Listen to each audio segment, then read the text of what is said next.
Bob, Chico growing up in McKinley Park and Emmanuel growing up on the north side and then up in Wilmette actually have some surprising things in common. Their children are all growing up Jewish. Their immigrant grandfathers arrived here at about the same time, albeit from very, very different parts of the world. Both grandfathers worked for the meatpacking industry out south, and both Chico and Emmanuel went through life-changing medical crises as teachers. Tonight, we tell Chico's story. Lithuanians and Gery Chico's family and longtime friends all point to the same thing when asked to name one event that shaped him as a youngster. It's related to why he walks with a slight limp to this day. A degenerative hip condition worsened by almost non-stop baseball playing across from Kelly High. It required surgery that kept him in the hospital for weeks and confined him throughout ninth grade to a wheelchair. And extremely painful, though, Mike. Very painful for him. But he never complained. The doctor would tell me, I don't know how this kid does it.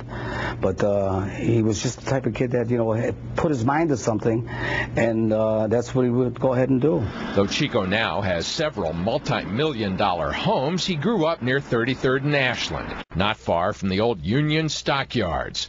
That's where, in the early 1920s, his grandfather, Encarnacion, found work as a laborer for Swift & Company. It was a good job for a teenager with only a fourth-grade education, newly arrived from rural Jalisco, Mexico. Encarnacion Chico eventually became a meat inspector, working there 43 years before he died.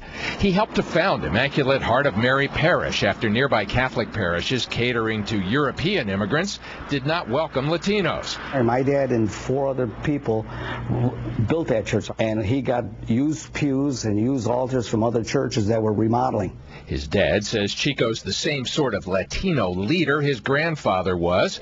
Chico's divorced mom, Jackie, says at least some of the credit should go to the Lithuanian and Greek immigrants on her side. And Chico's 3 daughters by his first wife, Gery, are Jewish. Here he's beaming at the bat mitzvah of Rebecca, his youngest. His current wife, Sonny Pineda Chico, is Cuban-American. I think he brings a lot of good attributes from each one of those cultures. I think he's got so much because of all the different nationalities and the different cultures. I think that he's better off than a lot of people. Brother Craig Chico says he and Gery rarely ran into anti-Latino prejudice at Kelly High in the 1970s when most students were white.